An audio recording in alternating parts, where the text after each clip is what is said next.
Hey guys, so you see the title. Today we're going to be discussing mainstream thrifting, my thoughts on it. We're going to go over some issues, whether or not it could be considered more ethical or even more problematic. This is a very nuanced topic. There really is no definitive clear answer or right or wrong opinion. In fact, it's probably going to be different for everyone, so I'd love to hear your thoughts as we go through this video down below. On one hand, of course, we should be encouraging people to shop secondhand when possible instead of supporting fast fashion companies. But on the other hand, even secondhand shoppers should be very conscious about what they're purchasing, even at the thrift store. So before we get into the video, I just want to thank Skillshare for sponsoring this video. Skillshare is an online learning community with thousands of different types of inspiring classes, from video editing to creative arts like drawing and writing. Skillshare is completely ad-free, and I think it's a great way to add a little structure to our days right now. You know, by taking a productivity class, or even fending off boredom by taking one of their more creative classes, or even practicing self-care with some of their classes. I recently discovered a class called Storytelling 101, Character, Conflict, Context, and Craft by Daniel Jose Older, and I think you guys will be excited.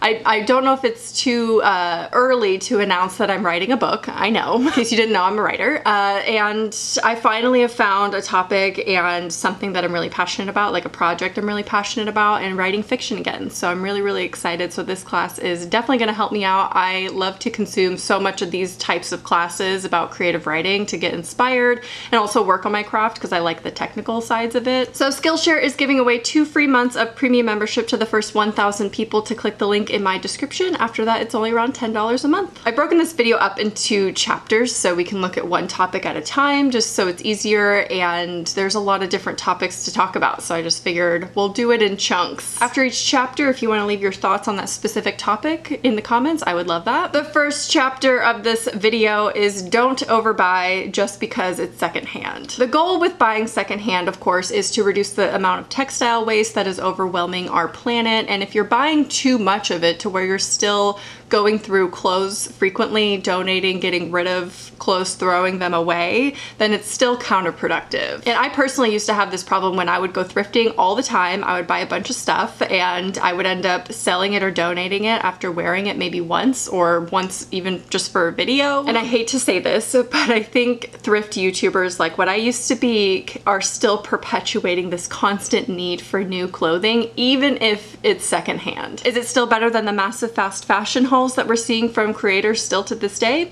Absolutely. But it's still promoting the idea that we should constantly be bringing in new clothing, and no clothing, secondhand or not, should be seen as disposable or one-time use. And with secondhand clothing items being seen as more affordable, much like fast fashion, and used, we often don't put in the care necessary for these garments, and thus we're in this cycle and mindset of someone who maybe shops at Forever 21. I think mainstream thrifting may just be another way that we can fulfill our consumerist desires, because society tells us we need new clothing items every season. So the next topic that I want to talk about is the fact that thrift stores were made for lower income communities. Some argue against thrifting entirely because these stores were originally made for lower income households, and with us constantly thrifting and with the idea of mainstream thrifting, we're taking away those resources. And while I understand this argument, I want to point out that there is no shortage of clothing in thrift stores. In fact, so much of their clothing doesn't actually sell, so it goes to outlet stores and then eventually into landfills. So secondhand stores are still massively contributing to textile waste and are definitely not selling out of their stock due to mainstream thrifting. A better argument would be that we are taking away the more trendy or essential items from these communities. I saw a comment on one of my videos that said that they try to avoid buying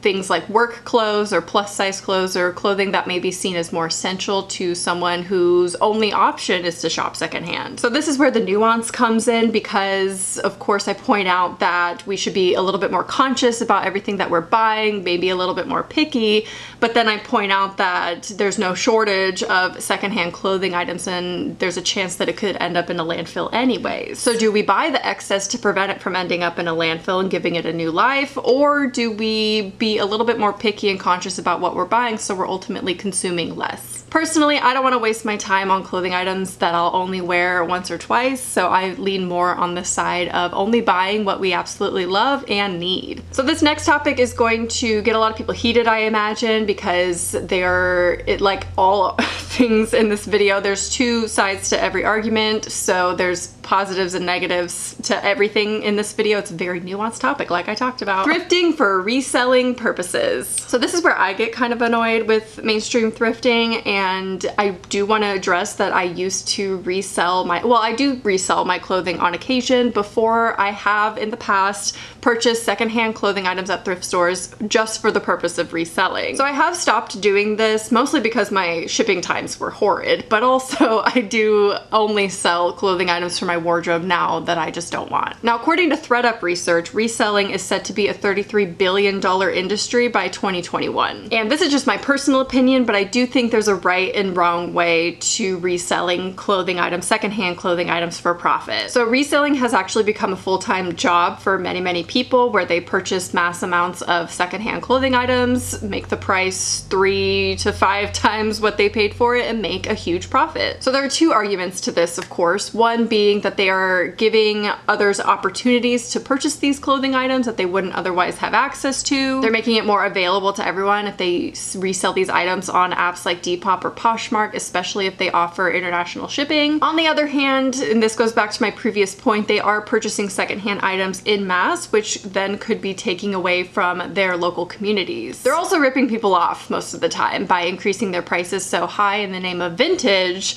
that it's no longer the cost of a typical thrifted item anymore. Some of the most annoying things that I've seen on Depop while I'm trying to find some like cool horror t-shirts or something are these people that'll buy Walmart clothes from like 5 years ago and like sell it for 5 times the price. These pants, I bought them 3 years ago at Walmart for like $12 maybe, and now they're being sold for $45. It's almost like a manipulation tactic that resellers are doing to get you to pay astronomical prices for what you're actually getting, and this at the end of the day is still exploiting people. Sometimes the markup is understandable because they are going out and finding these items, so we have to pay them for their time and they're shipping it to you. But this has become so popular to do now that I think it's having a huge impact on thrift stores, such as mainstream thrifting causing prices to skyrocket. So one could argue that this could actually be a positive cycle, that the more we support these thrift stores by shopping there and encouraging donations there, the better off the community might be. However, we also have to look at the other side of this argument and see how much of an impact mainstream thrifting really has on these thrift stores who just want to make money at the end of the day. There is no denying that mainstream thrifting has caused stores such as Goodwill to raise their prices significantly because it's trendy, and they know what's trendy too. I remember when band tees doubled in price, when flannels were over $10. They know what people are buying and specifically what they're reselling, and they will hike those prices up. And this directly affects low-income communities who usually go to these thrift stores for low prices and are now being met with fast fashion prices. So not only could we be taking away the resources from these communities, but we could be pushing them out from being able to shop at these stores completely. The next thing I want to talk about is high-end consignment competition for smaller thrift stores. So e-commerce companies such as The RealReal, who offer consignment designer items, are actually wanting to open brick and mortar stores. So on the positive end, we would have stores that are then marketed specifically for those who have a little bit more money,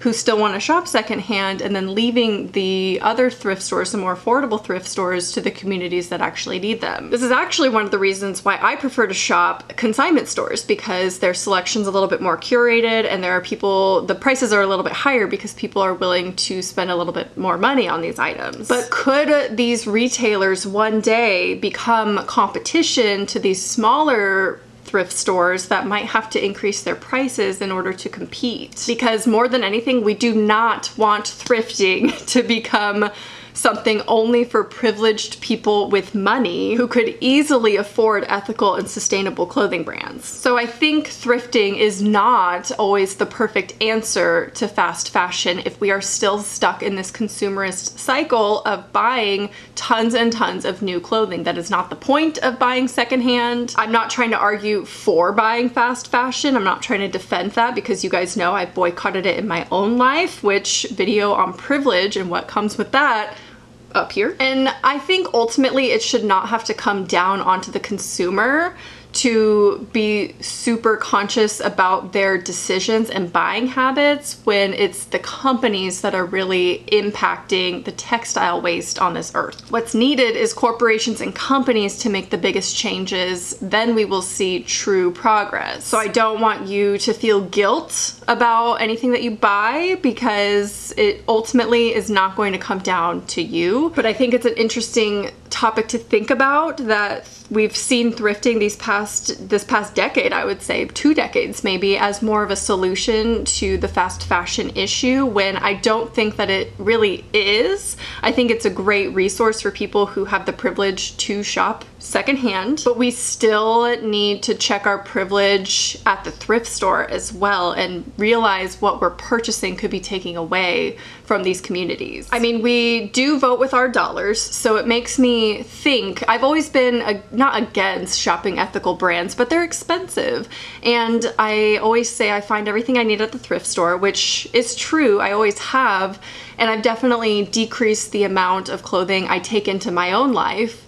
But it makes me question, if I have the money to be able to afford ethical and sustainable brands, shouldn't I be supporting them than always relying on thrift stores? I don't have a clear opinion on this. It's not black and white to me at all. I have varying opinions on each topic I talked about in this video, which I find really fascinating. It's interesting to think about and just an interesting topic to talk about, which is why I wanted to do this video. I would love to hear what you think about all of this. There is no right or wrong answer here, so please sound off in the comments. Please be respectful if there are people with different opinions, because there's bound to be that in the comments. But I hope you guys enjoyed, and I will talk to you soon. Bye.